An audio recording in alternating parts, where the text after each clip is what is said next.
Hello champs, welcome back. So today we have brought a video from the political corridors of India. जैसा कि आप सबको पता होगा that the Vice President has officially stepped down from his position. So now what does this mean for the nation? और nation से ज़्यादा what does this mean for you as an aspirant? So let us spill the political chai in this video and decode step by step how a vice president is elected and also the juicy speculations on who's going to be the next. So stay tuned with us to understand the concept of Vice President of India like never before. And I guarantee you, आज के बाद आपको vice president का topic कहीं और से पढ़ने की ज़रूरत नहीं पड़ेगी. Let's dive in. So the first thing that we have is why in the news. So as we all know that on 22nd of July, the Vice President of India, that is Shri Jagdeep Dhankar, he resigned from his office citing medical reasons. Now this is the news. Clear? So this I have taken from Times of India. ये मैंने वहाँ से लिया है that he has resigned. Also, on 23rd of July, this is posted on 23rd of July by PIB, that the election to the office of Vice President of India, the process has already started by whom? The Election Commission of India. So, अभी नया फिर से process start हो चुका है उनके election के लिए. Now the question arises कि under which law or which law regulates the election of the President and Vice President? So, the answer is the Presidential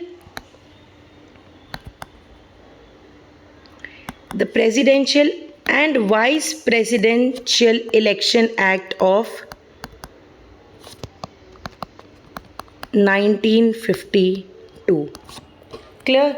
So ये हमारा लॉ है that regulates the election of the President and the Vice President of the country. Before we dive into the process, you have to remember a few important facts that can be asked in the exam. The first is that Shri Jagdeep Dhankar was the 14th Vice President of India. He was the third Vice President to resign midway. जिन्होंने अपना term complete होने से पहले resign कर दिया. The first one was V.V. Giri in the year 1969 and second was R. Venkataraman in 1987. So Shri Jagdeep Dhankar becomes the third Vice President to resign mid-term. Okay, and also he is the first, or he was the first Vice President against whom a no confidence motion was initiated. It was initiated, it was not passed or put forth for discussion, but it was initiated in the history of the Indian Parliament. आज तक भारत के इतिहास में जब से हमको आज़ादी मिली है, जब से हमारा संविधान लागू हुआ है, उसके बाद से पहली बार he is the first vice president ever against whom a no confidence motion was initiated. Clear? अब हम आते हैं वाइस प्रेसिडेंट. देखिए वाइस प्रेसिडेंट क्या होता है. वाइस प्रेसिडेंट हमारा जो है वो एक सेकेंड हाईएस्ट कॉन्स्टिट्यूशनल पोस्ट होती है after home, after the president of India. तो ये एक सेकेंड हाईएस्ट कॉन्स्टिट्यूशनल पोस्ट है कंट्री में. अब आर्टिकल 63 जो है हमारा कॉन्स्टिट्यूशन का, वो कहता है that there shall be a vice president of India. एक वाइस प्रेसिडेंट होगा ही होगा. Now the point here is, ये जो कॉन्सेप्ट है वाइस प्रेसिडेंट का, ये हमने कहाँ से लिया है? तो दिस वी हैव बोरोड और we have inspired ourselves from the American constitution. ठीक है, ये जो चीज़ है ये हमने कहाँ से बोरो किया है? ये हमने अमेरिका के कॉन्स्टिट्यूशन से इंस्पायर होकर ये पोजीशन को क्रिएट किया है. हमने means the framers of the constitution. Clear? अब रोल्स क्या क्या होते हैं? ठीक है, now this is the roles, or you can say the powers and the roles of the vice president. The vice president is also the ex officio chairperson of the Rajya Sabha. आपको ये ध्यान रखना है, he is not an elected member of the Rajya Sabha. वो जो भी इंसान vice president बनेगा, he is not an elected member of the Rajya Sabha. वो नॉर्मल रेगुलर वोटिंग में पार्टिसिपेट नहीं कर सकते. However he has a casting vote. Casting vote का क्या मतलब होता है? जब अगर टाई का सिचुएशन हो जाए, then he can vote in order to break the tie. Clear? अब एक और बहुत इंपॉर्टेंट फंक्शन जो हमारे वाइस प्रेसिडेंट है वो परफॉर्म करते हैं, that he serves as the president. कब कब वो प्रेसिडेंट की तरह सर्व करते हैं? क्या सारे इंस्टेंसेस में? No. Maybe if whenever there is a vacant seat of the president, ठीक है, जब vacant है, क्यों vacant? Because of maybe illness, maybe removal, maybe death, maybe resignation. अगर इन सारे चीज़ों की वजह से प्रेसिडेंट की जो पोस्ट है अगर वो खाली है तो वाइस प्रेसिडेंट जो है वो प्रेसिडेंट की जगह लेते हैं। पर वो कितने टाइम तक? तो मैक्सिमम 6 मंथ्स तक वो एज अ प्रेसिडेंट एक्ट कर सकते हैं। इतने टाइम के अंदर इलेक्शन कमीशन को प्रेसिडेंट के इलेक्शंस कंडक्ट कराने पड़ेंगे और जितने दौरान के लिए वो प्रेसिडेंट का रोल निभा रहे हैं वो एक वाइस प्रेसिडेंट का रोल नहीं निभाते हैं। तो फिर वाइस प्रेसिडेंट का रोल कौन निभाता है? The deputy chairperson of Rajya Sabha. Clear? तो आप कोई एक टाइम पर एक ही पोस्ट होल्ड कर सकते हैं। So whenever the vice president is performing the functions of the president, he is no more the vice president of the country, then who takes care of the as the chairperson of the Rajya Sabha and the vice president's position?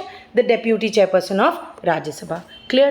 चलो अब आते हैं इनका election कैसे होता है। तो article 66 में हमारा एक प्रोसीजर, एक जो बहुत ही डेमोक्रेटिक प्रोसीजर है वो पूरा प्रोसीजर वहाँ पे डिस्क्राइब्ड है। It is an indirect election. Indirect election in the sense it is the election, people who elect the vice president, they are the elected representatives.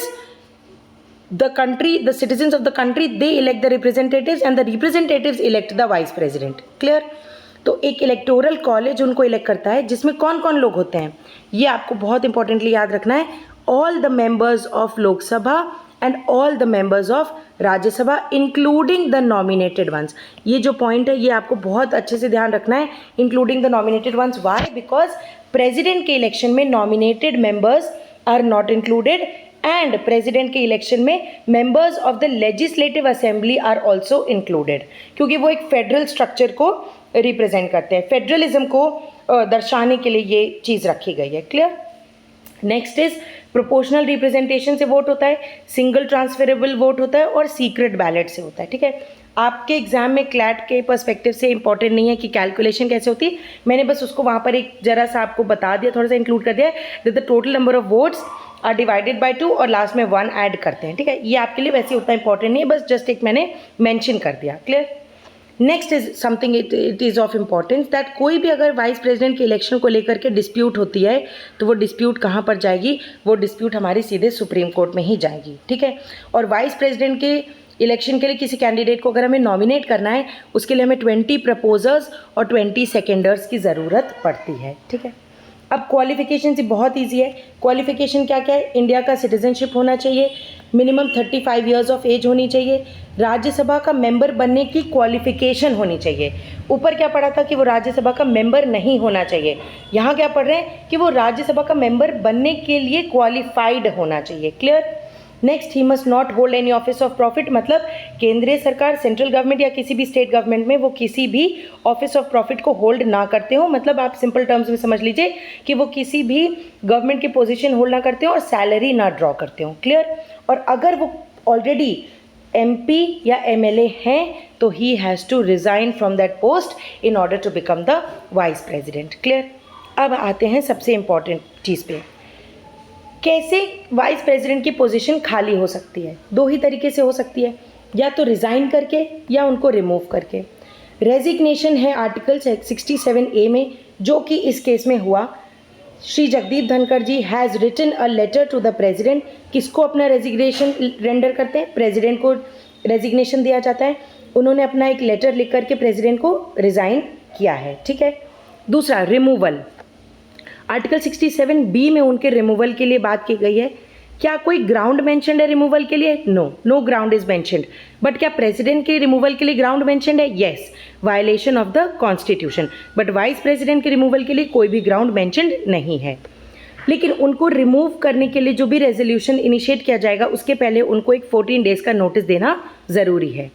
Third, जब वो रेजोल्यूशन पास हो जाएगा by an effective majority of Rajya Sabha and a simple majority of Lok Sabha, then मान लिया जाएगा that vice president is removed. Clear? अब एक बात बहुत इंपॉर्टेंट यहाँ पर ध्यान रखनी है, you have to learn it कि जो वाइस प्रेसिडेंट के रिमूवल का जो एक रेजोल्यूशन होता है और या मोशन कह लीजिए, it can only be initiated in the Rajya Sabha. Lok Sabha में वो मोशन कभी भी इनिशिएट नहीं किया जा सकता है। Another important thing to remember is the vice president is eligible for re-election for n number of times. वो कितने बार भी उनको आप re-elect करके ला सकते हैं। Clear?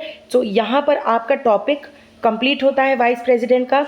Now let's see, there are speculations regarding who will be the next vice president, but till the time we are tuning in with the speculations, but we as aspirants, we are also learning what are the intricacies and nuances of the topic of the vice president. So this is being done. Also, आप मुझे comment section में comment करके बताएंगे that who was our first vice president of India.